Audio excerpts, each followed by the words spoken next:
The second floor has 2 bedrooms connected by your very own catwalk. YSL, eat your heart out.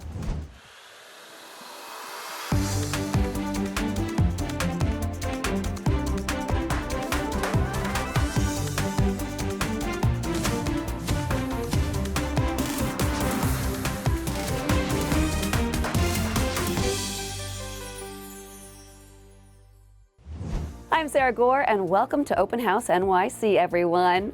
We have another great show this week featuring history, style, warmth, and comfort, including a special trip to Turkiye you are not going to want to miss. But we are getting started at one of downtown's most iconic buildings. Did you know there's a block in Little Italy known as Little Paris? I didn't either, but it's there that we meet model, author, and agent Kelly Killoren Bensimon, who you might recognize from the original Real Housewives of New York. Kelly takes us through 2 distinct apartments in the historic police building, the Beaux-Arts former headquarters of the NYPD. Both epitomize sophisticated city living. Take a look. Hi, I'm Kelly Killoren Bensimon with the Kelly Killoren Bensimon team at Douglas Elliman. Welcome to 240 Center Street, one of New York's most illustrious addresses. Known as the Police Building, it was built in 1909 for then Police Commissioner Teddy Roosevelt. This building is like no other, and you know that the minute you walk into this Beaux-Arts lobby. We're in luck. I have 2 apartments to show you today. Let's get started.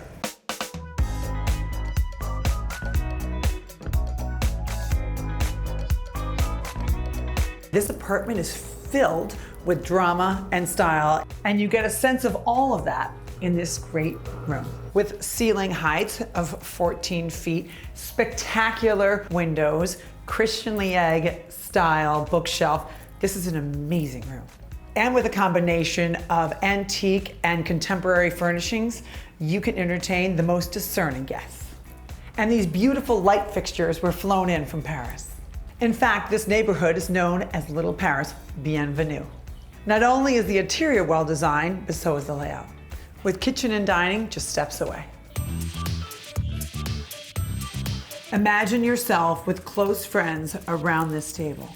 And with comfortable seating, this space is giving me Trey bistro vibes. The second floor has 2 bedrooms connected by your very own catwalk. YSL, eat your heart out.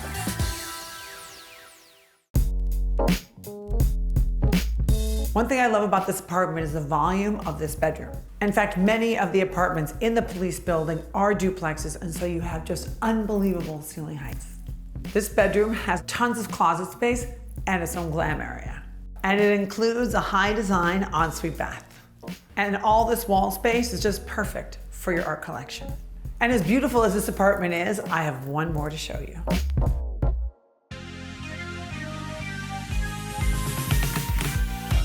Where the last apartment evoked more of a Parisian vibe, this apartment is very Milanese. Though streamlined and contemporary, this apartment is filled with visual interest. This expansive room is filled with light through 4 generous windows. This architectural detail serves 2 purposes. One, it's incredibly visual, and also provides privacy for 2 bedrooms upstairs. And the ceiling height, the light, the walls, this apartment is an art collector's dream. And the kitchen channel's Italian high design, but it's also perfect for making pasta for the family. 240 Center Street is one of the most illustrious addresses in New York City. I'm the broker specialist here, so if you want to see behind the velvet rope, give me a call. Let us know which apartment you liked more on YouTube or Instagram at Open House TV. Coming up just after the break, we are at home with the production designer of some of our favorite shows. We'll see you in just a bit.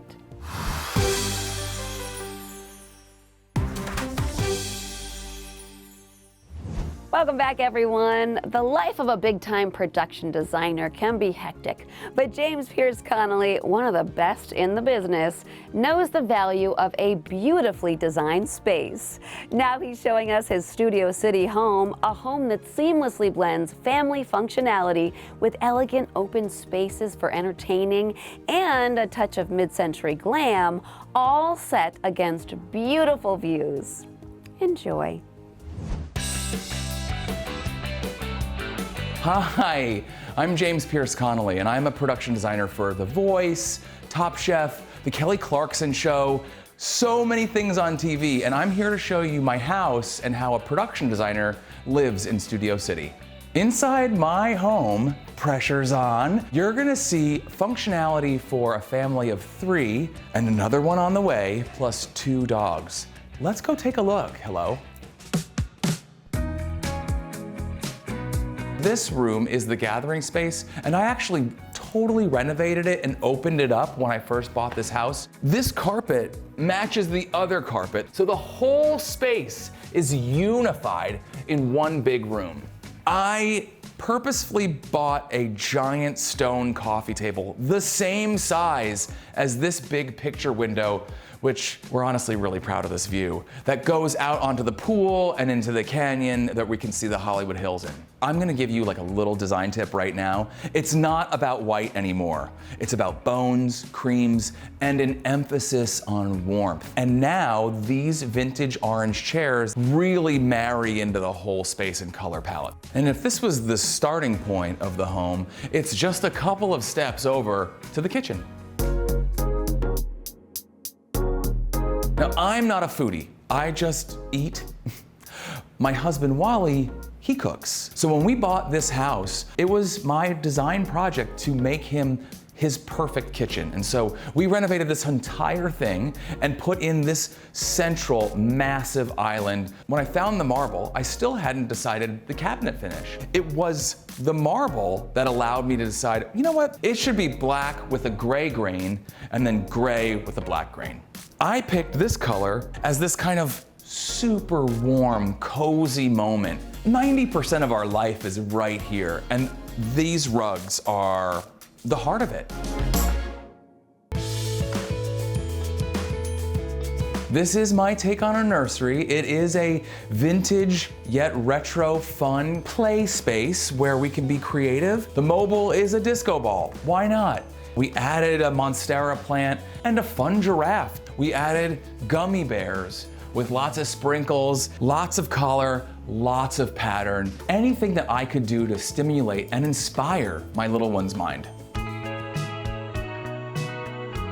Oh my God, you're in my bedroom. And this is all part of the master plan of the same tonality, but this is a little bit more relaxing. And the whole space is wrapped in a grass wallpaper. I designed it with these lampshades in mind, and the whole place is now taken on this kind of retro look. When I start my day every morning, I wanted my feet to hit a cozy rug, and I wanted the whole space to open up and fill with light. And it's so important for your bedroom to be just one big warm hug. And right after we wake up, it's time to get Kate's up and straight into the playroom. Let's go take a look. And this is actually my favorite room in the house. It's got all the toys. The theme is crazy things that can fly. It's hot air balloons, the wallpaper is full of crazy biplanes, and we have whales and birds. And speaking of crazy things that can fly, that's actually my mom, Kate's grandmother, proudly on the wall. Not only are the craziest things flying, but hopefully Kate's imagination is too.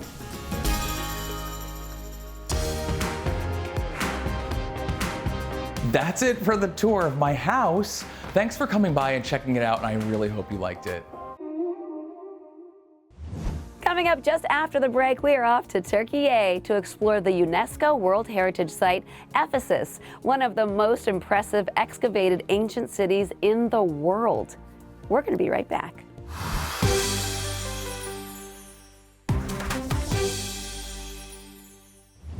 Welcome back, everyone. We here at Open House like to think that we get around.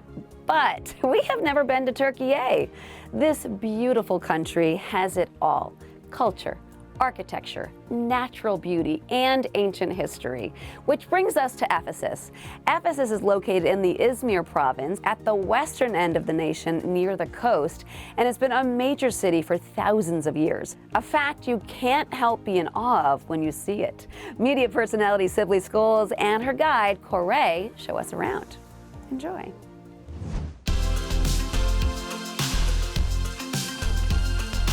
We've got to talk about the Temple of Artemis, the history. Break that down for me. We are in one of the 7 wonders of the world for the ancient time. Looking at this column here, beautiful, gorgeous, but I only see one. The thing is, we are in the original Artemis temple right now. Okay. We don't have that much to see because it was 2,500 years ago. Nothing that left and survived to our day. It was used for a temple, which was the people, they dedicate their wishes to the head goddess of Artemis. Artemis was one of the most important goddess for the ancient world, and it was the main goddess for the Ephesus people.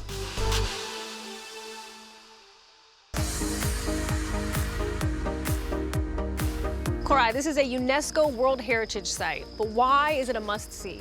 This is one of a kind ancient city, because there are few cities in the world which can preserve that kind of a ruins in their heritage, and Ephesus is the number one. Number one. Number one. And why visit at night? First of all, in a summer period, it's so hot around here. And the second one, we are in a very private location because this is a seasonal thing. That's why the people, they don't want to miss their chance to see that beauty at nighttime. Is there an architectural style to Ephesus? It's hard to say because Ephesus includes Greco-Roman, the late Roman, and in the end, it's going to the Byzantine Empire. So we see a lot is still intact here, but what are the most iconic structures? The theater that we are looking at right now. Beautiful. And also, apart from that, the Celsius Library, which was quite popular to every each visitors. And if we need to consider the Artemis Temple, and if it's going to be including the ancient Ephesus city, yes, they are must-see.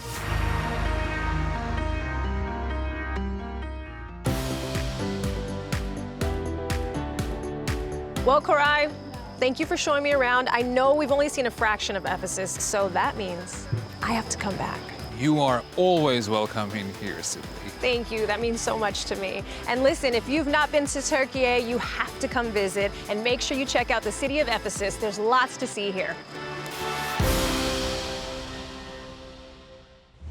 Never been to Turkiye? What are you waiting for? There's so much to see, and Ephesus should definitely be a part of your trip. Coming up in just a few, we are with this designer at her client's glamorous Park Avenue duplex. We'll be right back.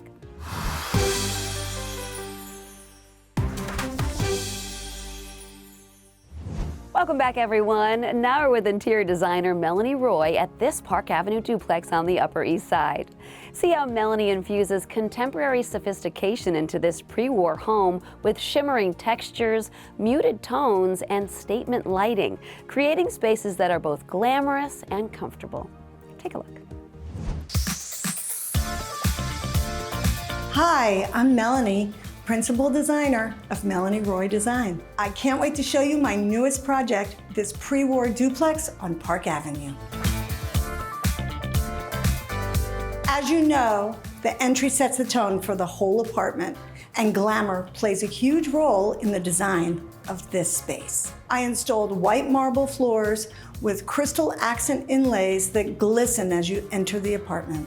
I paired that with a polished stainless steel handrail and this fabulous seated glass light, which welcomes you into the grand living room.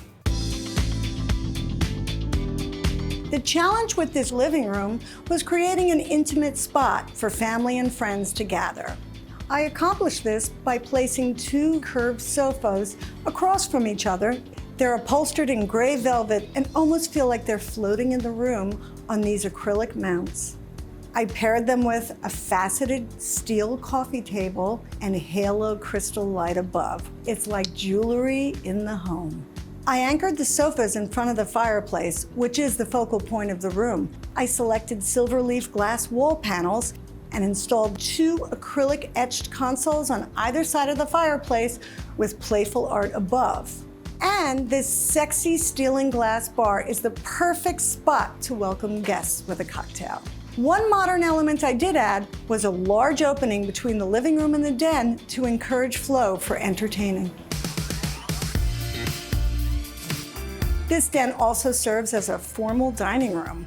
This custom table opens to seat 14 for large dinner parties. I lacquered these walls a dark gray and included these faceted crystal sconces and pendant over the table. Since this was a family home, I knew I needed a place for keepsakes and family heirlooms. So I selected this bookcase and custom colored it to match the walls. Again, this space was a place to entertain, but I really wanted it to be a place for the family to gather. This butler's pantry was truly the jewel of the home, and I wanted it to sparkle. I started by selecting this herringbone mirrored backsplash and paired it with these gorgeous quartz countertops. And I continued the lacquer from the den onto these cabinets. I love a white kitchen, so I brought in these custom white lacquer cabinets. I contrasted it with this mosaic stainless steel backsplash. I created a banquette in the corner, a classic Saarinen table I paired with acrylic chairs and a leather banquette. And above the island, I placed a pair of mirror ball lights. It just adds a touch of glamour and luxury. Upstairs is the primary bedroom. I designed this room to be a soothing sanctuary in the busy city. I selected a soothing palette and then brought in some luxurious materials like silk woven rug and silk wallpaper. And I upholstered the bed in this luxurious fabric and flanked it with these white glass and polished steel end tables. I placed this curvaceous settee in the corner by the window so you could reflect at the end of the day. And it wouldn't be complete without this glamorous crystal chandelier. For this project, I wanted to create glamour in a Park Avenue duplex. I achieved this with a light neutral palette, reflective materials, and a pop of color. Thank you so much for joining me. Coming up just after the break, we are basking in the light at this innovative designer's illuminating Tribeca home. We'll see you in just a few.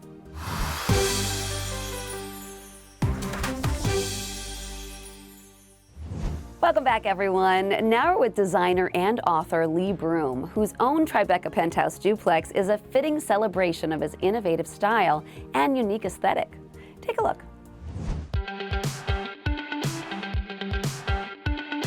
Hi, my name is Lee Broom. I'm a furniture and lighting designer, and this is my home in Tribeca, New York. It's a duplex, and what makes this apartment unique is that I've designed the majority of the pieces that you're going to see in the apartment today. The one thing that I loved about this room when I first saw it was the amount of natural light that comes into the space. So the first thing that I did was I created this chimney breast with a fireplace, and then either side of that I put these 2 super large mirrors in. So the idea is that the space continues behind the fireplace. You need to think about different textures if you're using a lot of the same color. So on the sofa, I use this very tactile boucle. We have white ash wood. Then we have a travertine marble fireplace. And all of these tones have the same kind of color, but the different textures, and it really brings those colors to life. One of the pieces that I wanted to show you was the Vesper chandelier. It's really inspired by brutalist sculpture, and it creates a beautiful art piece in the center of the room. Playful design is something that I always tap into. I think probably one of my most playful or dramatic pieces is the piece that I'm sat on now, which is the hanging hoop chair. Anybody that comes into this living room immediately wants to sit in it, they want to have their photograph taken, and they want to swing in it. And also it was used by Beyonce for her Black is King film, which makes this piece even more iconic. So this is my study. I tend to design it in a way that was similar to my studio in London, in fact. One of the key projects that I worked on in this studio is my book that I released called Fashioning Design. And really it's a coffee table book about me as a personality and a designer myself. And I didn't want to have a traditional table light or a desk light over the desk. I wanted to hang something like a pendant fixture. Sometimes I just spin it and you get to see this whole eclipse thing occur with the product. One of my favorite artwork pieces is the Keith Haring jacket. It's also a piece of memorabilia and history that's really synonymous with this area. So it felt like it was coming home when I brought it into this studio. At the top of the stairs is the south-facing dining room and terrace. Rather than go for something that's very light-filled to go with the terrace, I went for a very inky blue wall scheme, and I love a round dining table. It's more convivial, I think, than having a rectangular table. And in this case, I wanted to design a table inspired by a chair that I created called the Musico chair. So the dining table picks up on those notes. It has the same chrome bar detail with a glass top, so you get to see the beautiful base and you also get to see the chairs. The key thing about any dining experience is the illumination above the dining table. Each of the light fixtures is actually its own light bulb. And for me, it was like a modernist take on a classic 1970s Murano glass chandelier. One of the things that I have in here that I love is the bar, for instance. And it was actually used as a room divider, but when I saw it, I was like, this is the perfect cocktail bar. So we had it brought into the apartment.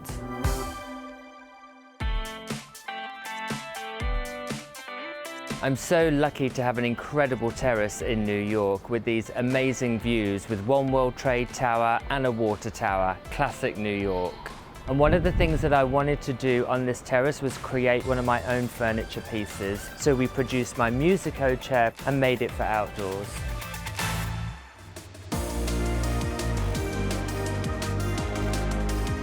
My design ethos has always really been about combining the modernist with the classicism, and that's really what I've done with all the pieces that I've created in my home. It's been a pleasure having you. I hope you've enjoyed it.